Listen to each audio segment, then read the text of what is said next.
Good afternoon, everyone, and welcome to this Jerusalem Press Club webinar on the latest surrounding the current war in Israel.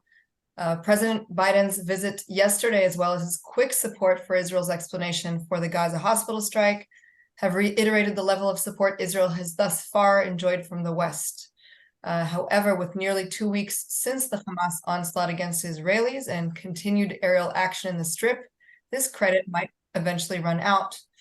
Jerusalem has been warned against taking over Gaza, and a ground invasion still looms. To discuss the possibilities Israel faces and its considerations moving forward, the Jerusalem Press Club hosts Dr. Eyal Hulata, the most recent national security advisor to the Prime Minister of Israel, who served in national security roles for over 20 years, including head of the intelligence and technology divisions of the Mossad. Dr. Hulata is a senior international fellow at the FDD, the Foundation for Defense of Democracies, and is the first foreign visiting fellow at the FDD headquarters in Washington. So, Dr. Hulata, thank you so much for joining us again today. Thank you, Talia, and thank you for the Jerusalem Press Club for organizing this opportunity. Some of you may have been on the previous briefing that we've done. I think I'll start with a description of the main things that I believe are happening at the moment and are important, and then we'll open up to questions for you to have best use of the time. So as for the situation in Israel, since most or all of you are there at the moment, I think you may be actually more up to date than me. Then what's the situation on the ground? I've been covering it from here, and clearly it is a feeling both in Israel and also here that we haven't seen the full Israeli response so far. There can be various reasons for that. The need to find a solution to the hostages, the mitigating of risks between Gaza and Hezbollah. Israel does not have an appetite for a two-front war. If it comes to that, of course, we'll deal with that, but it's not what Israel is seeking, and I'd assume that all this has a role in what's happening. The fact that there is a series of visits of premiers from around the world to Israel shows a lot of support. This is unprecedented for those of you who've been covering situation from previous years and rounds. Of course, the visiting is unprecedented, but I think also the support that we're getting, the official support that we're getting from the Western countries to the situation of Israel, the understanding that this is something that we haven't seen before, and calls for different measures of response is very important. And of course, the third pillar that is looming, and that many people are involved, including myself, on the, I would say, on the media, on the public opinion sphere, in social media, and also on the official media. It is very difficult to keep this understanding of the public about the situation. You know this better than me, because from your line of work, people's memories is getting more and more shorter. I think the incident of the hospital is something that is important to dwell into, because you look at a situation where now that we do all know, I think, the details, even though I'm still getting questions from various angles. How do we know for sure? How can we verify for sure? And the fact that even something that is, it's a complete tragedy, of course. I mean, so many lives have been lost. The digital happens to have evidence for it, and puts out evidence that we don't usually do, like recordings of intercepted conversations and others, to put it out there. This is not only not revoked by no one, but also endorsed by the American president himself. and it's still not enough. And the Jordanian foreign minister allows himself to go on CNN yesterday to say that it doesn't matter what Israel says, nobody in the Arab world will believe it. The fact that facts don't matter is like a cliche, but in this case, this is such a profound example of how difficult it is to fight back against a terrorist organization that would use every means in its proposal, not only to slaughter us, but also to flip stories in this way. This is very, very difficult. It has always been difficult. But in light of the fact that this is such a unique situation and a unique incident where it's so clear that what's happened here is so unjustified, regardless of what people may think about Israeli policy. And we're still having difficulties in delivering our message based on facts and truth. This is very frustrating, I think, for everyone on the Israeli side. And if I may also participate in suggesting how we deal with this, I think this is something that we better confront together. Of course, I'm not suggesting what you would want to ask and how to go about this, but I'm sharing with you that for me, this is a very difficult issue to deal with, and clearly, if there was a better way to do this, we should deliver the story. That I think truth does matter. I think you're not hearing me, or I think many other Israeli officials that are looking for this opportunity to justify everything that Israel is doing over the years. Clearly not saying this, but in this circumstance, even in this case, the fact that we cannot deliver a message based on facts is very, very difficult. So this is what I kind of started as the things that are on my mind, and I think I understand we have not a lot of time. I suggest we go on questions. Sure. Okay. So first of all, thank you very much for that. I think we'll start with the end of what you said, and really that we're dealing here with a misinformation battle as much as a battle on the field. I will mention, though, that having seen a few conflicts in the past, the IDF actually did release, I think, within an hour after the reports were made, that the different footage and recordings and conversations that Hamas operatives had between themselves. And this is really record time, I think, for the Israeli establishment. But within that hour, it was enough for the damage to have been done. And I think maybe, I don't know if this is the place to go into the debate about how to handle misinformation, but I think that something might be relevant to come of this, of how Jews and Israelis in the diaspora are being directly affected by the conflict. We saw that demonstrations were carried out outside the embassies. You mentioned Jordan. We saw attacks against Jews in Berlin and in other locations. And I think that there's a question that is begged, that do Jews now need to be on high alert every time the situation in Israel flares up? Is that something that people should be thinking about? So now that I'm in Washington, close to the diaspora, as you call it, I can tell you. I mean, I hear things that, of course, I knew about in Israel, but not in the same way. Last Friday, I think most of the Jewish schools in the United States were closed because of fear. In the schools my kids go to, we haven't experienced hostility, but of course it's always in the air. Yesterday, I've talked to Israeli students at the Harvard Kennedy School, the school I went to, and I have a master's of public policy from the Kennedy School. They feel like frontliners in a battle for their rights. And in many sense, by what they say, the challenge that they're experiencing is not a challenge on the story. It's a challenge on their right to even tell the story. And behind this, a challenge on the right of Israel to be here and to be safe in this part of the world as a homeland to the Jewish people. These are indeed difficult times. Now, this isn't new. There's looming anti-Semitism, and there's looming criticism on Israeli government and BDS movements and so forth.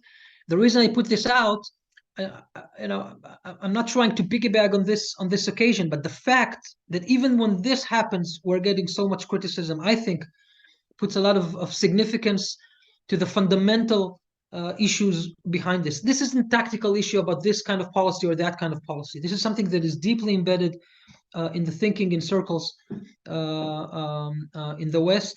I'm troubled with that all the time. Jews shouldn't be feeling at risk, not in Israel and not in other places.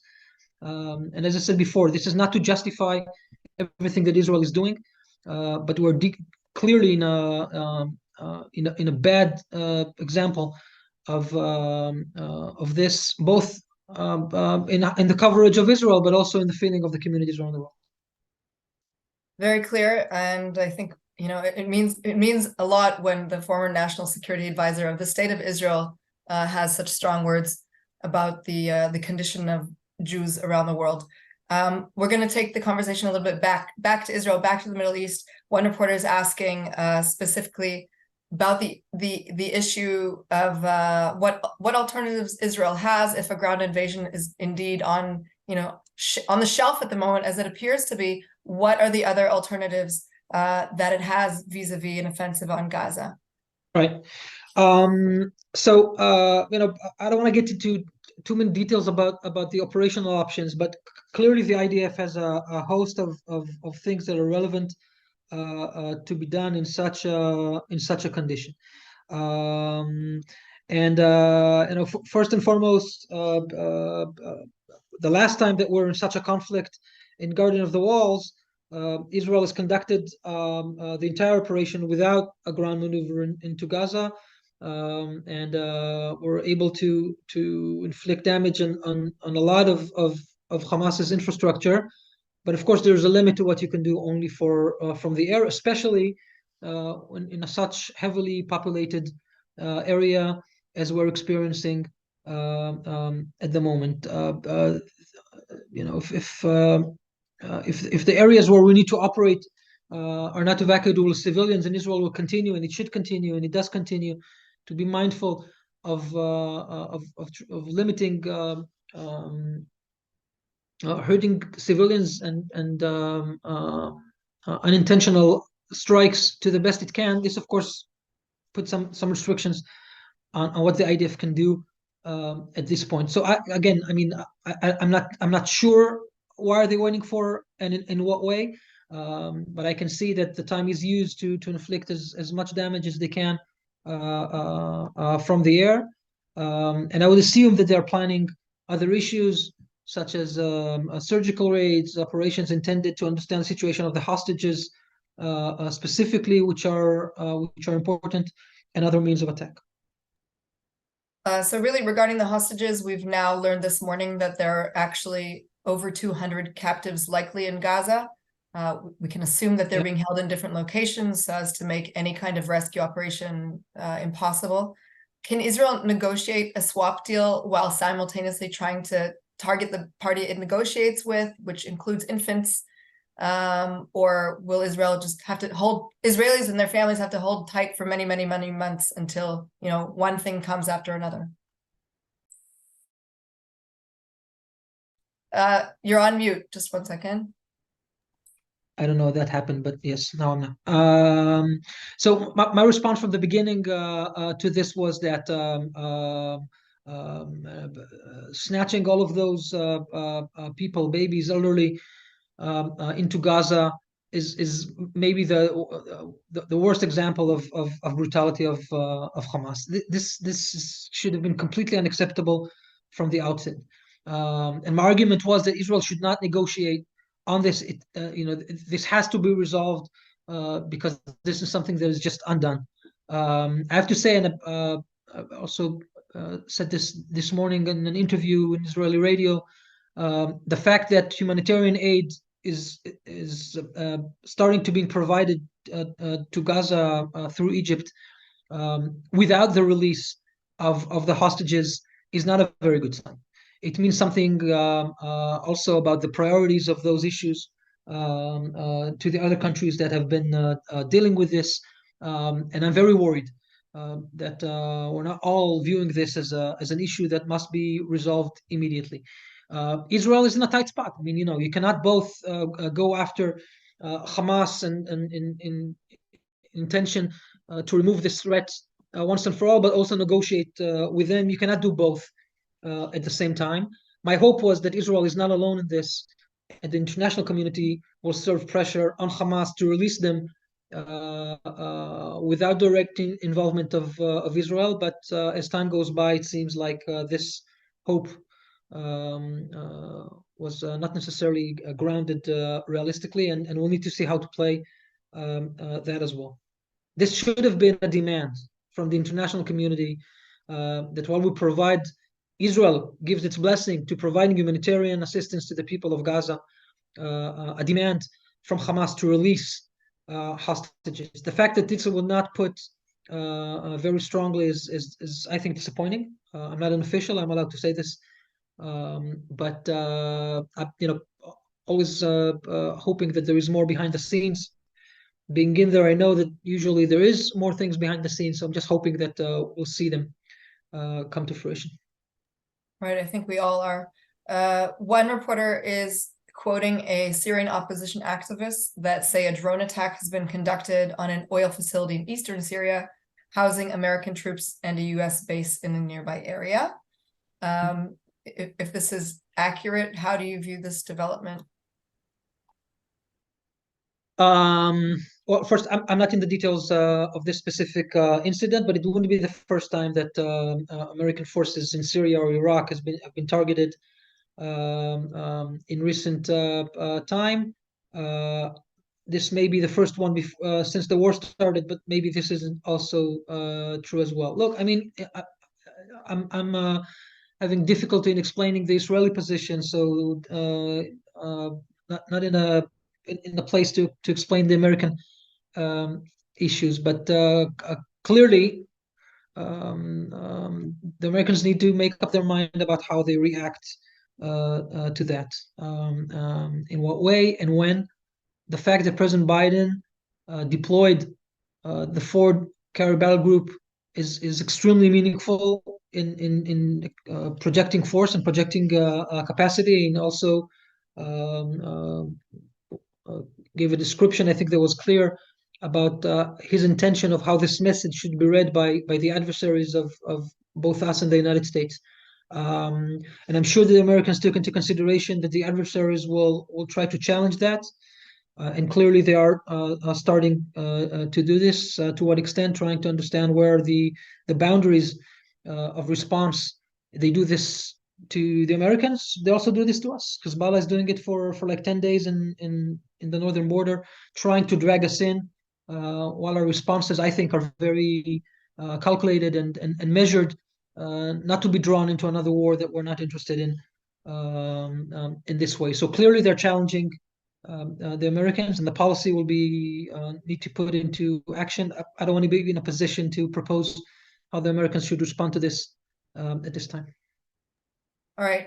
So you mentioned Hezbollah testing Israel, I guess, over the last week. I think since we have spoken before, we were kind of waiting to see whether they would join in a full-scale war. Do you foresee their strategy continuing to be the same, where it's just, kind of trying and seeing what Israel's reaction will be? If they haven't joined in a more meaningful way up until now, do you foresee that happening? So first, the fact that Hezbollah decided not to join on October 7th says a lot about their calculus. I believe that they knew about it in advance because, to my understanding, there is no way that this was not coordinated well by the backing of Iran. And the fact that Hezbollah did not join on October 7th says a lot about their calculation, which I assume are relevant even today. I'm more careful than I was before about how certain I am with our assessment, because clearly we were wrong about Hamas, and we could be wrong about Hezbollah. But at least from their behavior over the last few days, it seems that they are making sure that we understand that they can join. I also think that what they're trying to do is that if this starts, they could say that it was not them who started the shooting, but actually Israel, so that they can have an advantage in the blame game. And I think this is how they go about this. Israel is very prepared. I mean, if Hezbollah do decide to go on a surprise attack, they do not find us unprepared like Hamas found us on October 7th. And that's all I can tell from where I'm sitting now. I mean, I assume that the organizations in Israel have more understanding and intel about the calculus of those of both Iran and Hezbollah as a proxy. And we just need to see how this plays out. We just have a couple more questions before we run out of time. You mentioned, well, we spoke about Syria. Another player obviously relevant in the region is Russia, which has been very hostile to Israel since this whole thing occurred, even taking sides almost immediately, despite the atrocities of 7/10. How would you suppose Israel should respond in a diplomatic context? I'm certain this is one of the things that our premiers are discussing among themselves. Russia has a record of supporting terrorists and Hamas in past incidents as well. So this does not come as a surprise. I think the magnitude does, because there was an expectation, I think, from everybody that when this is so brutal, they will give backing. Putin is a very cynical player, and clearly he's communicating with the Israeli Prime Minister through those messages. When the footage from the Bucha massacre came out, Israel was very clear in signaling this out and calling this a war crime, and backing the Ukrainians and attacking the Russians. They didn't like it. As you recall, this was also the final stamp on Israeli seizing of trying to constructively mediate between the countries, and they didn't like that. I assume that this also plays a game. I know that the Russians didn't like Netanyahu meeting Zelensky in the UN, so there's clearly a diplomatic aspect. I'm not too naive, so I want to say that I expected them to be different because of this, but this is not an expectation that could be put out there. How to evaluate this, how to move forward with Russia, that's a very serious discussion that I'm sure that is taking place. And I don't want to comment any more than that. Okay, sure. So just two last questions that we have. One that kind of maybe touches a little bit on the hostage issue, but maybe in psychological warfare at large. At what point do you think that Israelis might say, enough is enough, this war is going on for too long, and just really how can that maybe impact decision making in order to kind of restore a calm that the citizens of Israel, at least the remaining ones, are seeking so greatly?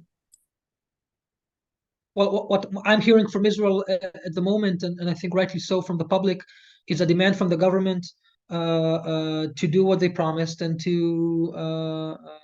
rid of Hamas at the end of this conflict. I'm not hearing voices that we should stop.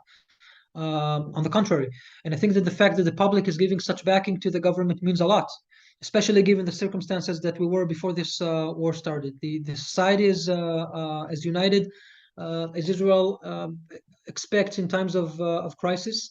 The volunteering activity is looming. I mean, for those of you who are in Israel, you can see it with your eyes. I'm only getting footage and stories from friends and others. So this is not what I'm getting from Israel. Of course, if this will continue to drag, and there will be no effect at the end of this, then things will change. But I think at this moment, what's important to see is there is backing from the public to the government to do what they promised to do, and to be effective in their offenses on Hamas, so that this ends when Hamas is no longer ruler of Gaza. I think this is what we should hear from the public at the moment. Could that change? Of course, over time, especially if nothing happens. This can change. We'll need to follow on that. There's a war cabinet in Jerusalem at the moment. Parties from members of the opposition joined in order to assist in navigating this war, and the public is waiting to see how this plays out. They want this war to finish. They give support to the cabinet war and to the decision to join forces at this time. And I think this is what is bothering the public at the moment, not the other way around. So you've actually provided the perfect segue to the final question, and that is if Israel does indeed do what it promised and get rid of Hamas, and really, Hamas is no longer in power, let alone in the Gaza Strip. What do you envision as the future for the Gaza Strip the day after? How does this look? Is it too early to talk about?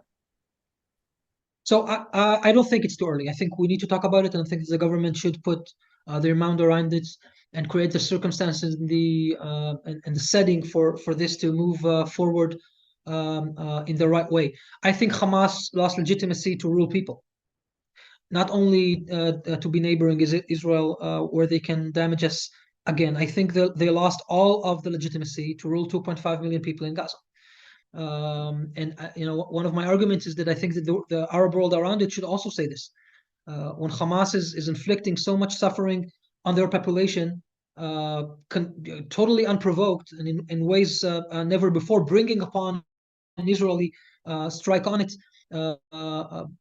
they're causing tremendous damage to the people that they claim to govern and to lead. This is how this outcome should be. And I think in light of that, what I urge the government to do is to already think about how should be a more pragmatic setting that will rule Gaza after Hamas. Israel should not occupy Gaza. Israel should not govern Gaza. We don't need any direct Israeli involvement in this. We need civilians to govern Gaza. We need people who has their mind around improving the lives of the Palestinians. Hopefully in the future engage in a process with Israel when possible. Clearly this is not possible to do with Hamas, and we've got another maybe the final word in that was said on October 7th. This is what should happen, and I think Israel should work towards that end with our neighbors, with the Egyptians and with the Saudis and with others, to create the conditions that will also put the pressure from them on Hamas towards that end, because Hamas is threatening their national security, not only Israel. I think that's very, very clear. Thank you so much, Dr. Eyal Hulata, former National Security Advisor and head of the National Security Council in Israel, and of course, visiting fellow at the FDD.